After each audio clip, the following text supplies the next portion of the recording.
जो कोई भी आ जाए उधार मांगने उधार की वजह से, तो मेरी दुकान बंद होने के कगार पर है। अभी तक पिछले बकाया पैसे भी नहीं मिले और फिर से उधार मांग रहे हो। मैं अब उधार का एक दाना भी नहीं दूंगा। मोहन चाचा की सख्त बातें सुनकर आरव चुपचाप अपना सिर झुकाए हुए घर की ओर लौटने लगा। रास्ते में चलते हुए उसके मन में दुख भरे विचार आने लगे। मैं कितना बदकिस्मत हूं जो 2 वक्त के खाने के लिए भी पैसे नहीं जुटा सकता। मेरी माँ कितनी मेहनत करती हैं, हम इस हालत में हैं। अब मुझसे उनका दर्द देखा नहीं जाता। आरव ने निश्चय किया कि अब और देर नहीं करनी चाहिए। वह सोचने लगा, बेचारी माँ कब तक दूसरों के घरों में मेहनत करती रहेंगी। अब वक्त आ गया है कि मैं कुछ करूं। मुझे अपनी जिम्मेदारी उठानी होगी और माँ की जिंदगी में कुछ सुख लाना होगा।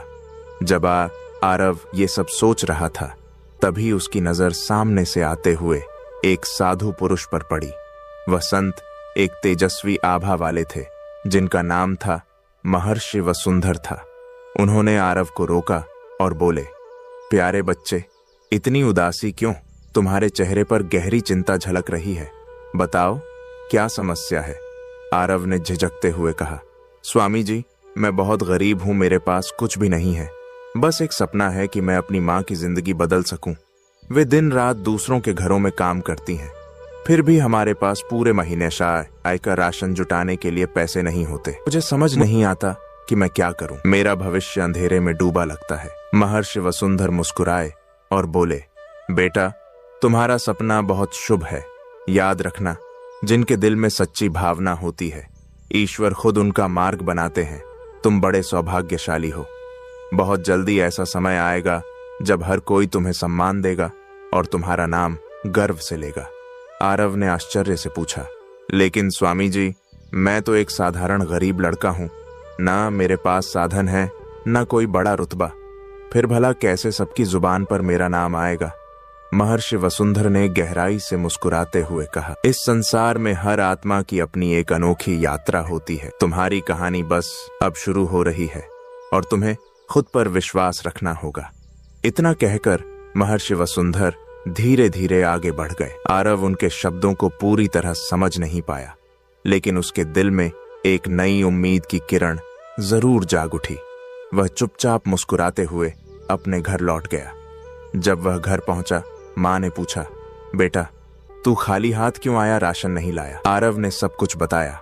शारदा ने प्यार से उसके सिर पर हाथ फेरते हुए कहा, कोई बात नहीं बेटा, मैं किसी से उधार लेकर काम चला लूंगी। चलो पहले खाना खा लो।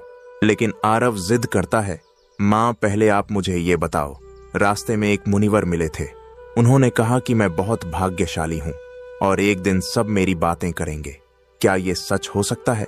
शारदा की आंखें भर आईं। उसने धीमे से कहा, हाँ बेटा, जब तू पैदा हुआ था, एक संत ने भी मुझसे यही कहा था कि मेरा बेटा एक दिन राजकुमार जैसा जीवन जिएगा। पर गरीबी देखकर मैंने उन बातों को बस एक सपना मान लिया। माँ, ये तो सब कहने की बातें हैं। एक गरीब औरत का बेटा भला कैसे राजकुमार बन सकता है? सही कह रहा है बेटा, पर कभी कभी चमत्कार भी होते हैं, शारदा बोली, और मैं खुद एक ऐसी भविष्यवाणी की साक्षी रही हूं। फिर शारदा ने एक पुरानी घटना सुनाई। हमारे गांव में सुनीता नाम की एक औरत ने एक बेटी और बेटे को जन्म दिया था। उन बच्चों की खुशी में उस औरत के पति महेंद्र ने आसपास के सभी गांव में दावत की थी। वह औरत भविष्यवाणी में बहुत विश्वास करती थी, इसलिए उसने अपने बच्चों का भविष्य पूछने के लिए एक मुनिवर को बुलाया। उस मुनिवर ने उससे कहा, मैं तुम्हें इन बच्चों का भविष्य नहीं बता सकता और तुम्हारे लिए भी यही बेहतर होगा कि तुम कभी भी इन बच्चों का भविष्य जानने की कोशिश मत करना, वरना तुम्हारा यह खुशहाल जीवन पल भर में दुख में बदल जाएगा। लेकिन आरश्यवर, ऐसा क्या है इन बच्चों के भविष्य में जो आप हमें बताना नहीं चाहते? हमने तो ऐसा कोई पाप नहीं किया है जिसकी सजा इन बच्चों को मिले। कितनी दुआओं के बाद ईश्वर ने हमें ये 2 जुड़वा बच्चे दिए हैं।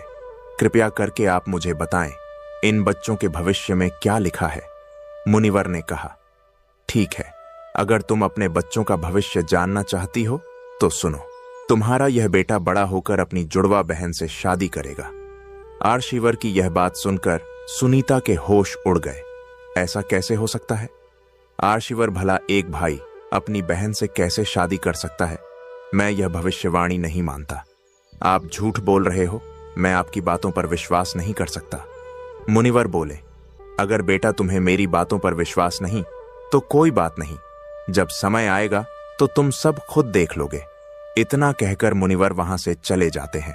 फिर सुनीता अपने पति से कहती है, नहीं, यह तो असंभव है। मेरे बच्चे आपस में विवाह नहीं कर सकते। चाहे कुछ भी हो जाए, मैं ऐसा नहीं होने दूंगी। मुझे अपनी बेटी को मरवा देना चाहिए, तभी भी ये भविष्यवाणी गलत साबित होगी। तुम यह क्या बेहुदा बात कर रही हो? उस आदमी की बातों में आकर तुम इस मासूम की जान लेना चाहती हो। कितने वर्षों बाद ईश्वर ने हमें औलाद का सुख दिया और तुम कह रही हो कि हम इस मासूम बच्ची को मरवा दें। मैं ऐसा नहीं करना चाहती, लेकिन हमें इन भविष्यवाणियों को हल्के में नहीं लेना चाहिए, क्योंकि यह भविष्यवाणियां मेरे जीवन में एक महत्वपूर्ण भूमिका निभाती आई है। कई बार ऐसा हुआ है जब मैंने इनकी अनदेखी की है तो मुझे इसका नुकसान उठाना पड़ा। हमें इन भविष्यवाणियों को गंभीरता से लेना चाहिए, क्योंकि यह सिर्फ शब्द नहीं है बल्कि हमारे भविष्य के संकेत हैं। इसलिए इस भविष्यवाणी को नजरअंदाज करना हमारे लिए सही नहीं होगा। देखो सुनीता, हमें समझदारी से सोच समझकर ही कोई कदम उठाना चाहिए। बताओ, अब हमें क्या करना होगा? तुम इस बच्चे को कहीं दूर ले जाकर मार दो। हमें ना चाहते हुए भी ऐसा करना ही होगा। इसी में हमारी भलाई है। अगर भविष्यवाणी सच हो गई तो अनर्थ हो जाएगा। महेंद्र ने कहा, ठीक है, जो आज तक किसी ने नहीं किया वह मैं करूंगा। अपने ही हाथों से अपनी बच्ची की जान लूंगा। तुम इस बच्ची को किसी कपड़े में लपेट दो जिससे मुझ पर किसी को शक ना हो। वो आदमी उस बच्ची को एक ऊंची पहाड़ी पर ले जाता है और फिर उसे पहाड़ी से नीचे फेंक देता है, लेकिन वह बच्ची किसी तरह बच जाती है। एक अमीर आदमी उस जगह से गुजर रहा होता है, तभी उसकी नजर उस बच्ची पर पड़ती है। अरे वाह, कितनी प्यारी बच्ची है। लेकिन यह बच्ची इस जंगल में क्या कर रही है? इसे यहां पर कौन छोड़कर गया होगा? मुझे इसे अपने साथ लेकर जाना चाहिए, वरना इसे कोई जंगली जानवर खा जाएगा। वो अमीर आदमी उस बच्ची को अपने घर ले जाता है और अपनी पत्नी से कहता है, अरे कहाँ हो भाग्यवान, जरा जल्दी इधर आओ, यह देखो मेरे साथ कौन आया है। उसकी पत्नी बोली, अरे आप ये किसका बच्चा उठा आए हैं? वह अमीर आदमी बोला, अरे भाग्यवान, मैं क्या तुम्हें कोई बच्चा उठाने वाला दिखाई देता हूं? अरे नहीं, मेरा मतलब वह नहीं जो आप समझ रहे हैं। मेरे कहने का मतलब यह है कि आपको यह बच्चा कहां से मिला? यह नन्ही परी मुझे पहाड़ियों वाले जंगल में मिली है। पता नहीं इसे वहां पर कौन छोड़ के गया था। मुझे इस बच्ची पर दया आई और मैं उसे उठाकर ले आया। उसकी पत्नी बोली, यह आपने बहुत अच्छा किया, जिस बच्ची को अपने साथ ले आए। देखो यह बच्ची कितनी सुंदर है, देखने में बिल्कुल चांद का टुकड़ा लग रही है। आज से यह बच्ची हमारे परिवार का हिस्सा है। हम इसे भी अपने बेटे सोहन की तरह ही पालेंगे। अब से हमारे एक नहीं बल्कि 2 बच्चे हैं। धीरे धीरे समय गुजरा और यूं ही 20 वर्ष बीत जाते हैं। अब वह दोनों भाई बहन बड़े हो चुके होते हैं। अपने बेटे को जवान होता देख सुनीता और उसका पति बहुत खुश होते हैं कि भविष्यवाणी गलत साबित हुई, लेकिन होना तो वही था जो तकदीर में लिखा था। एक दिन सुनीता का लड़का किसी काम से बाहर कहीं दूर जा रहा होता है। तभी रास्ते में उसकी नजर उस अमीर आदमी की बेटी पर पड़ती है। उसे देखकर वह सब कुछ भूल जाता है। वह अपने माँ बाप को बगैर कुछ बताए उस लड़की से शादी कर लेता है और उस लड़की को अपने घर ले आता है। माँ, मैंने इस लड़की से शादी कर ली है। यह सेठ अमीर चंद की बेटी है। सुनीता बोली, बेटा तुझे शादी करने की इतनी भी जल्दी क्या थी? एक बार हमसे पूछ तो लेता। आखिर हम तेरे माता पिता हैं। हमने तुझे पाल पोस कर इतना बड़ा किया है, इसीलिए हमारा भी हक बनता है कि तेरे सुख दुख में साथ रहे। महेंद्र बोला, अरे भाग्यवान, तुम भी यह क्या बात लेकर बैठ गई हो? अरे हमें तो खुश होना चाहिए। हमारे बेटे की खुशी में ही तो हमारी खुशी है। बेटी तुम बहुत दूर से चल के आई हो, जाओ थोड़ा आराम कर लो। बेटी तुम कितने भाई बहन हो? सासू जी, हम 2 भाई बहन हैं, लेकिन मैं सेठ समीर चंद की सगी बेटी नहीं हूं।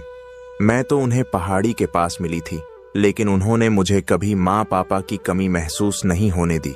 अपने बेटे की बहू के मुंह से यह बात सुनकर सुनीता सब समझ जाती है कि यह लड़की हमारी बेटी है। वह इस बात को अपने पति महेंद्र को भी बताती है कि भविष्यवाणी सच साबित हुई। यह बात किसी तरह सुनीता के बेटे को भी पता चल जाती है कि जिस लड़की से उसने शादी की है वो उसकी सगी बहन है, इसलिए वह अपनी जान ले लेता है और फिर वह लड़की भी मर जाती है। उसके बाद आरव ने कहा, यह तो बहुत बुरा हुआ। इस बात को सुनकर मुझे पूरा विश्वास हो गया कि भविष्यवाणियां सच होती हैं। हमें इन्हें हल्के में नहीं लेना चाहिए। हाँ बेटा, मैं तुझे यही समझा रही थी कि इन भविष्यवाणियों को झूठ समझने की कोशिश मत करना। इसका मतलब वह अर्शिवर सच कह रहे थे कि मेरे मन में जो सपना है वह एक दिन जरूर पूरा होगा और बहुत जल्दी मेरा भाग्य उज्जवल होगा। उसके बाद हर किसी की जुबान पर सिर्फ मेरा नाम होगा। उस राज्य का राजा सूरज प्रताप बहुत ही शांतिप्रिय और दयालु था। उसके शासन में सभी खुश रहते थे। राजा भी राजा को बेहद पसंद करती थी। हर कोई गर्व महसूस करता था कि वे ऐसे राज्य में रहते हैं जहां एक शांतिप्रिय और समझदार राजा शासन कर रहा है। राजा के राज्य की सूचित व्यवस्था के पीछे जिस आदमी का हाथ था वह थे उनके सबसे प्रिय सलाहकार रघुवीर सिंह। रघुवीर सिंह के रहते राजा को कभी कोई महसूस नहीं हुई, लेकिन अचानक एक दिन रघुवीर सिंह की मृत्यु हो गई। इससे राजा को बहुत दुख हुआ। अब उनके प्रमुख सलाहकार का पद खाली पड़ा था। वह चाहते थे कि पूरे राज्य में सबसे बुद्धिमान और जवान आदमी को यह पद मिले। इसलिए वह अपने मंत्री से कहते हैं, पूरे राज्य में घोषणा करवा दो कि जो भी व्यक्ति राजा की 3 पहेलियों का सही जवाब देगा उसे राजा 1000 सोने के सिक्के और अपना प्रमुख सलाहकार नियुक्त करेंगे। अगले ही दिन मंत्री नोची को घोषणा करवाने के लिए भेज देते हैं। सुनो लोगों महाराज, सूरज प्रताप का ताजा फरमान जरा गौर से सुनो। महाराज के सबसे प्रिय सलाहकार रघुवीर सिंह की अचानक मृत्यु हो गई है, इसीलिए अब उनका पद खाली है। जो भी व्यक्ति महाराज की 3 पहेलियों का सही जवाब देगा उसे महाराज 1000 सोने के सिक्के और अपना प्रमुख सलाहकार नियुक्त करेंगे। कौन जाने अब हमारे मुल्क का क्या होगा। क्यों बाबा, कोई आफत आ गई है? सलाहकार की मृत्यु होने से बेटा आफत तो कुछ नहीं आई। रघुवीर सिंह बहुत ही अच्छा इंसान था। ईश्वर अच्छे इंसान को जल्द ही अपने पास बुला लेता है। बेचारा हमेशा प्रजा की भलाई चाहता था। मैंने कितने ही सलाहकारों को बदलते देखा है, मगर यकीन मानो रघुवीर सिंह जैसा कोई नहीं था। वह हमेशा गरीब मजलूम लोगों के हित में ही सोचता था। पता नहीं अब राजा का नया सलाहकार कौन बनेगा जो हम जैसे गरीबों के बारे में सोचेगा। अगले ही दिन राजमहल में बहुत से आदमी जाते हैं, लेकिन कोई भी राजा की पहेलियों का जवाब नहीं दे पाता है। यूं ही 3 दिन गुजर जाते हैं। एक दिन आरव अपनी माँ से कहता, माँ, क्यों ना एक बार मैं महाराज के पास जाकर इन पहेलियों का जवाब दूं। उसकी माँ बोली, बेटा, राजा हर बार पहेली बदल कर पूछता है। अभी तक कोई भी 3 पहेलियों का सही जवाब नहीं दे पाया है। बहुत से अक्लमंद लोगों ने पहेलियों का जवाब देना चाहा, लेकिन हर कोई नाकाम रहा। तुम उन अमीर लोगों के बीच कैसे जा सकते हो? वहां बहुत ही तजुर्बे का और होशियार लोग आए हुए हैं। आरव ने कहा, माँ, बिल्कुल भी परेशान ना हो, मैं महाराज के पास जरूर जाऊंगा। सोचो, अगर मैंने पहेलियों के जवाब दे दिए तो हमें 1000 सोने के सिक्के मिलेंगे। फिर तुम्हें किसी के घर जाकर काम करने की जरूरत नहीं होगी और मैं भी महाराज का सलाहकार बन जाऊंगा। आरव की माँ ने कहा, ठीक है बेटा, तू इतना कह ही रहा है तो जा, मेरी दुआएं तेरे साथ हैं, ईश्वर तेरी हिफाजत करे। अगले दिन आरव राजमहल पहुंच जाता है। महाराज उससे पूछते हैं, तुम यहां किस लिए आए हो?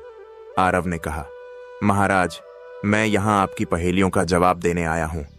राजा ने कहा, सुनो, अभी तक कोई भी मेरी पहेलियों का जवाब दे नहीं पाया।